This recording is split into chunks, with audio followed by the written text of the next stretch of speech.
Muy buenas. Entonces, hoy vamos a seguir con lo que habíamos estado hablando sobre la espectrofotometría de absorción ultravioleta visible. La otra vez estuvimos presentando lo que era la radiación, estuvimos viendo cómo estaba constituida la luz, que es una forma de radiación, y también pudimos ver diferentes formas en las que podemos obtener radiación. Hablamos un poco sobre lo que eran los métodos ópticos de análisis, los cuales se caracterizan por la medida precisamente de la radiación electromagnética o luz, y por eso es que estamos haciendo énfasis en esta parte. Hablamos de lo que eran eh, las diferentes teorías con las que podemos explicar la radiación, y entre ellas tenemos, ¿verdad? Entre ellas tenemos la teoría ondulatoria, en donde explicamos claramente lo que era una onda, cuáles eran las características principales de esta teoría, la longitud de onda, la frecuencia y todo lo que tiene que ver con ondas. También pudimos ver la otra teoría, que es la teoría corpuscular y sus principales características. Nos quedamos en esta parte que es el fundamento de la espectrofotometría de absorción ultravioleta visible. ¿En qué se fundamenta esta técnica? Bueno, ella principalmente, ¿verdad? Es la medida de luz o medida de la radiación, y en esta, la molécula que estamos analizando, la muestra, nuestro analito, tiene la capacidad de absorción, o sea, absorbe cierta cantidad de luz o de radiación a diferentes longitudes de onda. Entonces, en este proceso, la radiación es transferida temporalmente a la molécula o el analito, y por ende se disminuye la luz o la radiación que está irradiando nuestra muestra. Esta disminución es debida precisamente a la absorción, y existen diferentes magnitudes con las que nosotros podemos leer o podemos medir esa disminución, pero la más conocida o la que más utilizamos es la absorbancia. O sea, para medir la absorción utilizamos la magnitud de absorbancia, esta que aparece con A mayúscula. Y vuelvo a repetir, es la más comúnmente utilizada en la espectrofotometría ultravioleta visible. Esta es la aplicación cuantitativa de la espectroscopía ultravioleta visible. Entonces se basa en la medida de una longitud de onda fija de absorción de una disolución que contiene el analito. Y ese analito, esa muestra, está dentro de una cubeta o dentro de una celda, que es una parte del equipo. Esa parte entonces la vamos a ver más adelante para que ustedes puedan entenderla mejor. Este esquema que está aquí hace una representación de qué es lo que pasa. Nosotros tenemos en el equipo, en la celda o en la cubeta, es un recipiente en donde está la muestra. Esa muestra es irradiada. Si ustedes ven la flecha que está en la parte izquierda, ustedes ven que es gruesa, y luego que pasa, que traspasa la cubeta, se vuelve una flecha más delgada. Es porque parte de la energía, parte de la luz fue absorbida por el analito, que es lo que estábamos explicando ahorita. Parte de esa radiación es absorbida por la muestra, y esto es lo que está representando aquí. Vemos que la muestra es irradiada, en la muestra entonces absorbe parte de la radiación, y entonces sale cierta cantidad, pero mucho más delgado, mucho menos, ¿verdad? La radiación. Entonces, aquí tenemos dos conceptos. que es el concepto de transmitancia y absorbancia. La transmitancia es la fracción de radiación que una sustancia deja pasar cuando la radiación atraviesa la muestra. Podríamos decir entonces, esta es la radiación transmitida, como lo dice aquí, la que deja pasar la muestra, la que deja pasar la muestra. Y la absorbancia es la atenuación, es decir, la disminución de la intensidad de la radiación cuando ésta incide en una muestra. Es decir, lo que se absorbió, lo que la muestra tomó, parte de lo que la muestra tomó, es la cantidad de energía que la sustancia toma para pasar de un estado a otro, a un estado más excitado. Y esa es la forma, entonces, es el fundamento. Así es que podemos, entonces, medir lo que llamamos absorbancia. La absorbancia aumenta a medida que aumenta la atenuación, es decir, a medida que disminuye la, a medida que disminuye, ¿verdad? La radiación.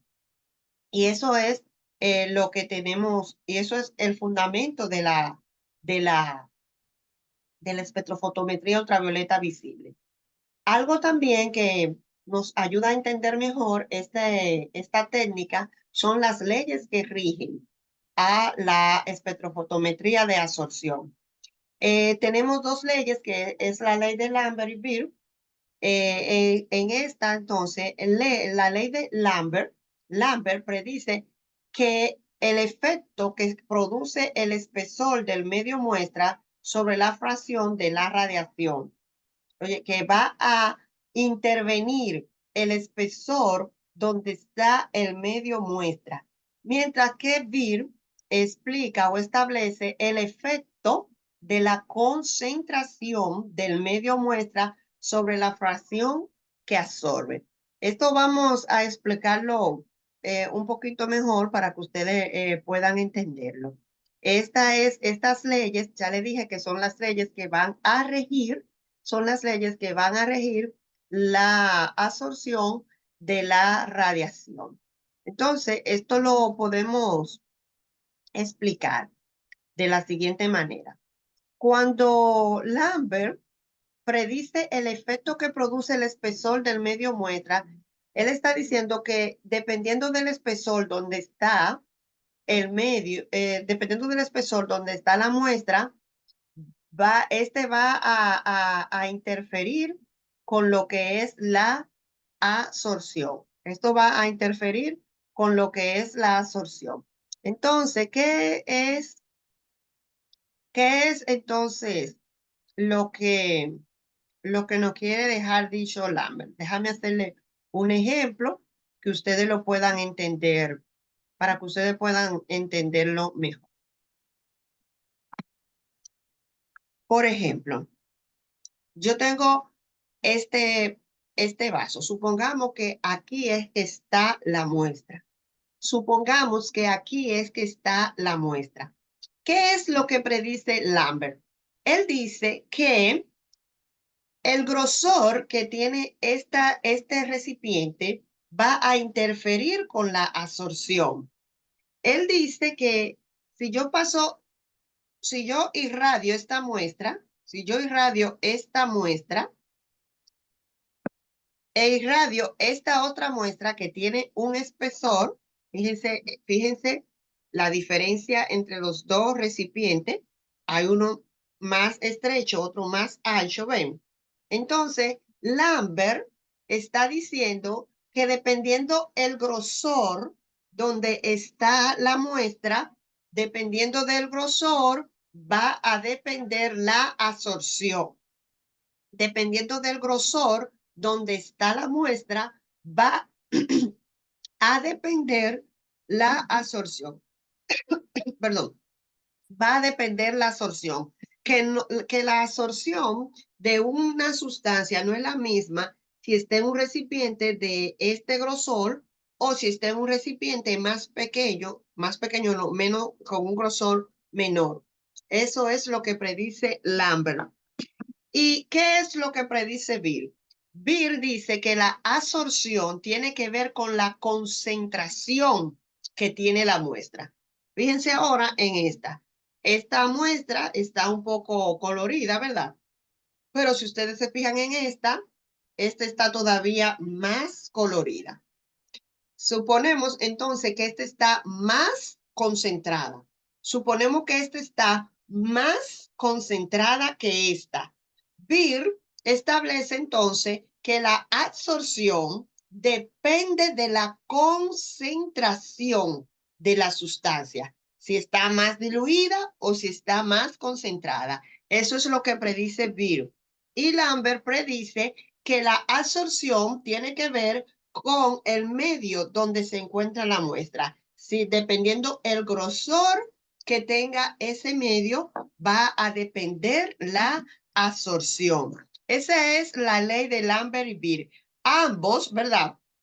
Ambos predicen, eh, ambos predicen que la muestra, ambos van a predecir que la muestra o la absorción, mejor dicho, ambos van a predecir que la absorción tiene que ver con la concentración o con el grosor del medio donde está la muestra.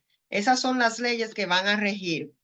Entonces, ¿qué se hace? Tenemos esta ley ya integrada y esta es la ecuación que tenemos para la ley. La ley dice, muestra cómo la absorbancia es directamente proporcional a la longitud B de la trayectoria a través de la solución. La trayectoria es el grosor. Acuérdense cuando le mostré los dos vasos, ¿verdad? La trayectoria, el vaso más grueso tiene una trayectoria mayor que el vaso más fino porque es más ancho. Entonces, volvemos a leer. Muestra cómo la absorbancia es directamente proporcional a la longitud B de la trayectoria, así se le llama, longitud B, se le llama B, de la trayectoria a través de la solución y la concentración, cuál está más concentrado, cuál está más diluida, del analito o especie absorbente. Entonces, de ahí obtenemos esta ecuación que ustedes ven aquí. A mayúscula, que es absorbancia, A mayúscula, que dijimos que A mayúscula era absorbancia, ¿se acuerdan? Absorbancia es igual a A por B por C, donde A minúscula es una constante llamada absortividad. B es la longitud del camino que recorre la radiación a través del medio absorbente, es decir, el grosor del vaso. En este caso que yo le mostré un vaso, no se llaman vasos, se llaman cubeta o celda, y se la vamos a mostrar ahora del equipo. El grosor que tiene el grosor lo podemos medir en longitud, medimos la longitud, qué tan ancho es, qué tan grueso es, longitud.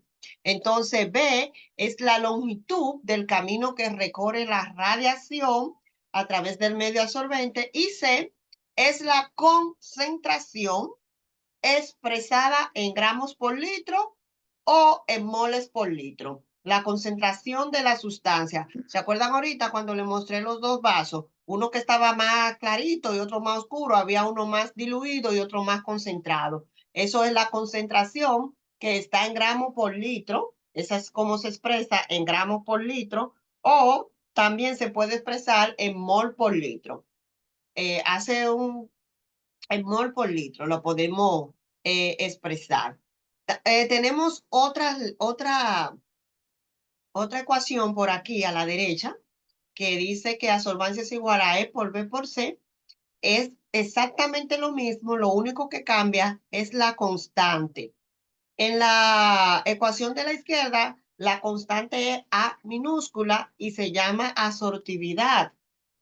Y en la de la derecha, la constante E y se llama absortividad molar.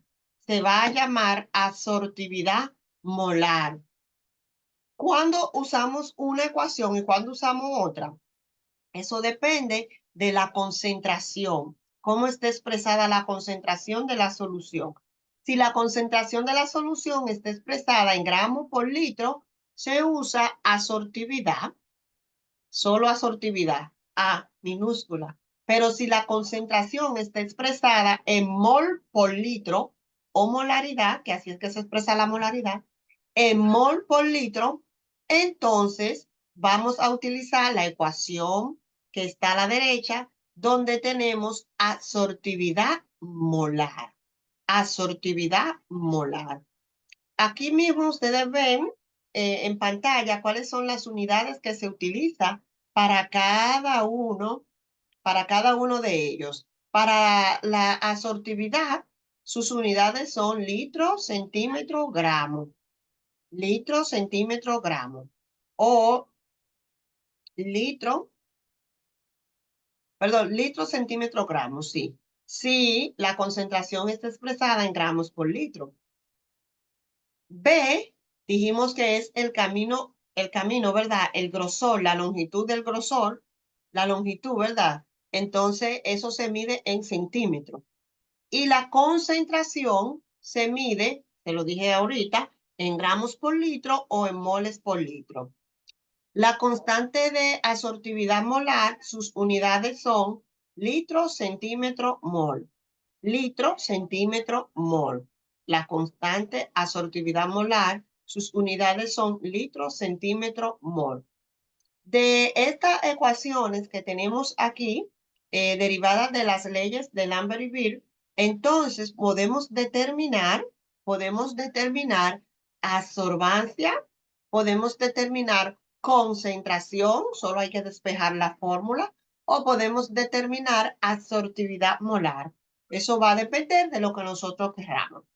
El B, que es el grosor de la celda o cubeta donde está, generalmente esas celdas vienen a una misma dimensión.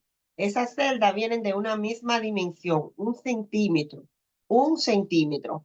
Pero hay excepciones a esa regla. Podemos encontrar celdas con un grosor mayor. Así que a menos que el ejercicio no se lo especifique, a menos que el ejercicio no se lo especifique, la celda siempre valdrá, o sea, B siempre tendrá un valor de 1 centímetro. Este es otro esquema parecido al que vimos anteriormente, en donde expresa la ley de Lambert y Beer, donde un medio, ¿verdad? Donde una sustancia es irradiada, absorbe cierta cantidad de energía, luego transmite la otra energía que no absorbe y de ahí se deduce entonces la absorción. Podemos determinar, como ya dije, de esa ecuación, absortividad molar o podemos también determinar concentración. Son diferentes, eh, dif- podemos determinar con esa ecuación diferentes, o sea, la ley de Lambert-Beer podemos comprobarla a través de curva de calibrado. Podemos comprobarla a través de curva de calibrado. La ley de Beer debe comprobarse siempre antes de utilizarla para un análisis cuantitativo exacto. Para ello se preparan una serie de disoluciones estándares del analito en el intervalo en que se supone que se encuentra la muestra. Se registra el espectro de absorción utilizando una de ellas, como yo le mostré ahorita, el espectro de absorción. Se mide la absorbancia de cada una de las disoluciones a la longitud del máximo de absorción del analito con una longitud de cubeta dada, generalmente 1 centímetro, como yo le estaba diciendo. Se representan la absorbancia en función de las concentraciones. Si la ley de Beer se cumple en todo el intervalo de concentración estudiado, se obtiene una línea recta en todo el intervalo que pasa por el origen. La recta obtenida se llama curva de calibrado. Pueden aparecer desviaciones positivas o negativas a partir de una determinada concentración debido a limitaciones de la ley de Beer y o a posibles errores experimentales cometidos. Esta parte de aquí lo que explica es cómo nosotros podemos comprobar la ley de Lambert y Beer cuando es necesario. Se hace a través de una curva, se va a hacer a través de una curva a la cual se le llama curva de calibrado y consiste el proceso en preparar diferentes disoluciones que tengan diferentes concentraciones. Se miden cada una de ellas, se miden cada una de esas concentraciones y luego se plasman en un gráfico. Esas concentraciones deben de dar una línea recta y así podemos observar que se cumple la ley de Lambert y Beer. Bien, se pueden dar algunas desviaciones, pero eso son algunas limitaciones que esa parte no la vamos a estar viendo ahora. Lo otro que quería mostrarle de la técnica es esta parte, que son los componentes básicos del espectrofotómetro. Los componentes básicos de un equipo de espectrofotometría son los siguientes: una fuente de energía radiante, un selector de longitud de onda, una cubeta o celda para la muestra, detector y un dispositivo de lectura. La fuente de radiación, la fuente de radiación es una lámpara que puede ser de diferentes materiales. Tenemos lámparas de deuterio, lámpara de tungsteno o wolframio, y eso va a depender en el intervalo de longitud de onda que se vaya a leer la muestra. Para longitudes de onda en el ultravioleta tenemos la lámpara de deuterio y para longitudes de onda en el sistema, en el visible tenemos la de tungsteno o wolframio y las características pueden ser continua, estable e intensa. Esas son parte del equipo de del espectrofotómetro. Entonces, la fuente, la lámpara, viene aquí, irradia la muestra, pero antes de irradiar la muestra, esa esa luz compuesta, porque ya habíamos hablado de eso también, de cómo estaba constituida la luz y que cada color tiene una longitud de onda diferente. Entonces, antes de que pase por la muestra, hay un selector de longitud de onda. Hay un selector de longitud de onda. Es decir, esa luz no va a pasar compuesta, sino que es el selector de longitud de onda va a seleccionar, ¿verdad? La luz que va a entrar, el color de luz que va a entrar de acuerdo a la longitud de onda. Va a seleccionar el color de luz que va a entrar. Por eso se llama monocromador. Mono significa uno, cromo, color, porque él va a dejar pasar solo cierta cantidad de luz, cierto color de luz, para que entonces sea absorbido por la cubeta o muestra. Luego, esa intensidad luminosa que irradia la muestra y que es absorbida y que recuerden que dijimos que se mide con la absorbancia, esa luminosidad, esta luminosidad pasa por un detector. Cuando estudiábamos los componentes básicos de un instrumento, hablábamos de lo que era un detector, que es un dispositivo que tiene el instrumento que convierte un tipo de energía en otro, un tipo de señal en otro. En este caso, cambia la luminosidad, la cambia a electricidad para que luego pase al dispositivo de lectura y nosotros podamos obtener en una pantalla una numeración, en una pantalla digital, un dígito, y ese dígito entonces es lo que nos da, lo que podemos entender nosotros, porque nosotros no podemos cuantificar esa luminosidad, pero el equipo se encarga de todo eso. Ya le hablé de las lámparas, ¿verdad? El selector de longitud de onda, que es lo que va a hacer, ya yo le dije, él va a seleccionar cierta cantidad de luz para que esa cantidad de luz sea la que irradie la muestra.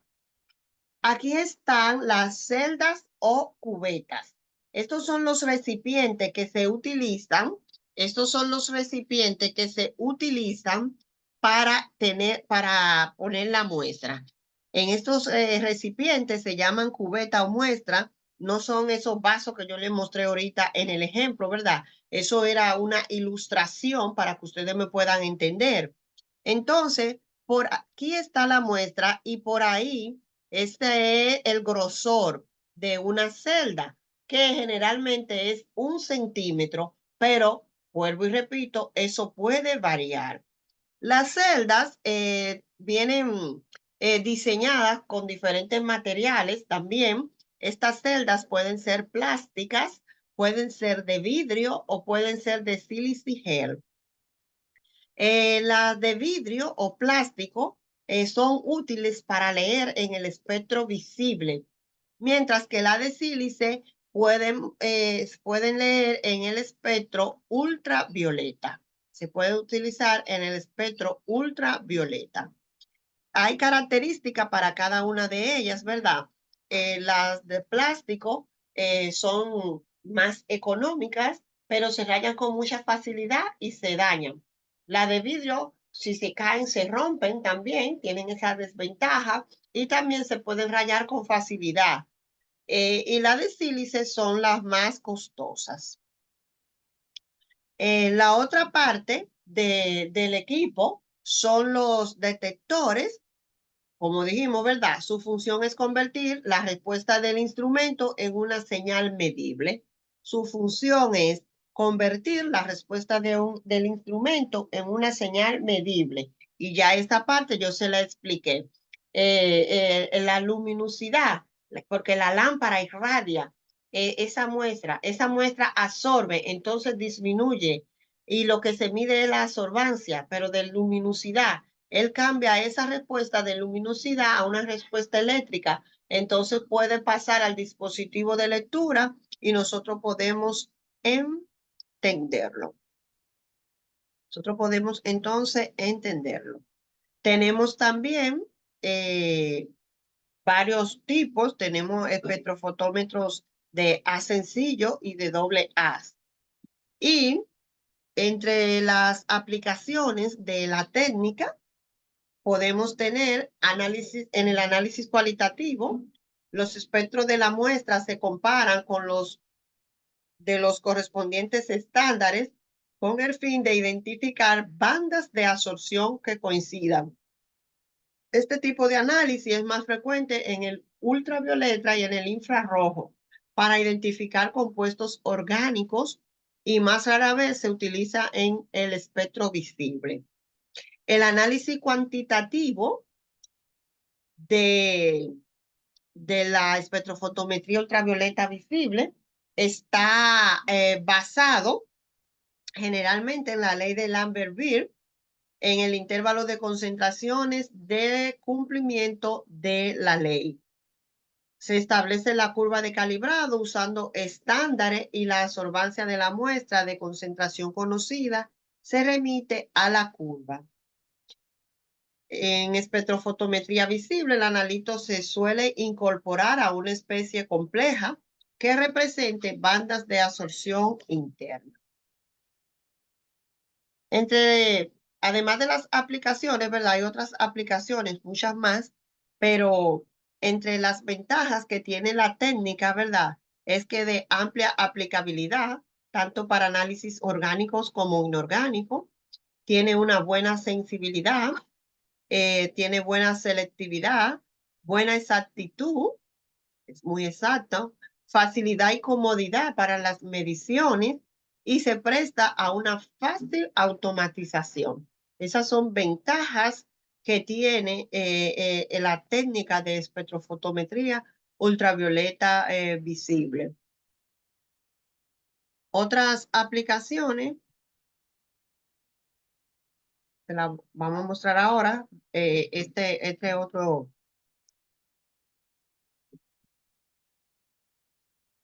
otras gráficas en donde le muestran, ¿verdad? Aquí le muestra un equipo, aquí le muestra, ¿verdad?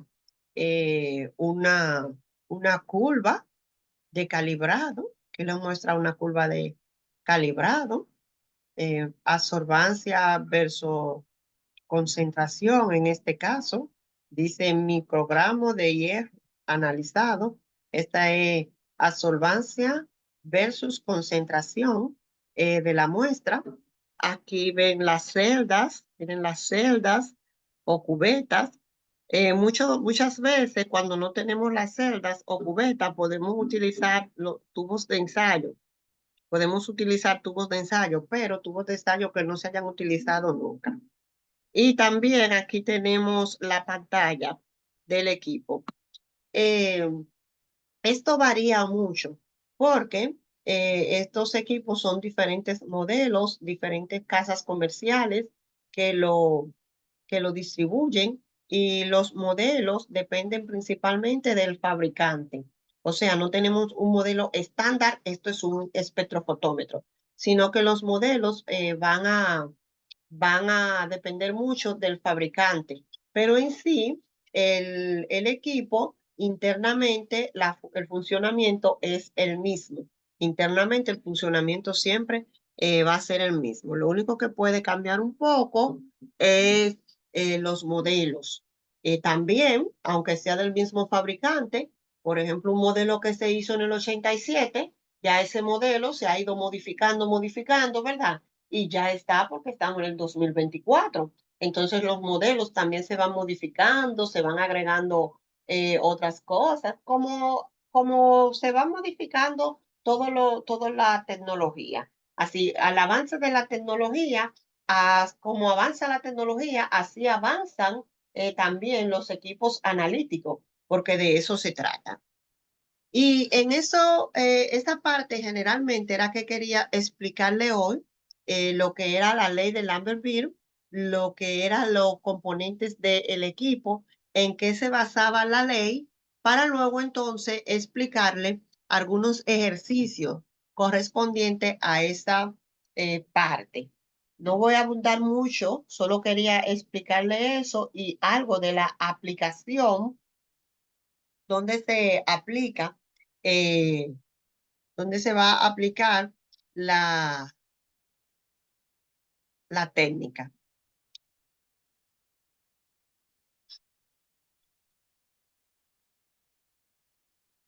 Bien, aquí vemos las aplicaciones en análisis de alimentos que podemos ver, ¿verdad? Cuantificación de macrocomponentes, el contenido total de hidratos de carbono por medio del método de fenol ácido sulfúrico.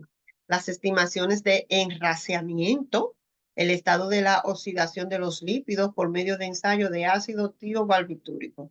Determinación de pigmentos basada en su absorción de radiación en la zona del visible. Análisis del contenido de proteína soluble, determinación de nitritos en jamón de York, determinación de hierro en vinos, determinación de fosfatos en bebida.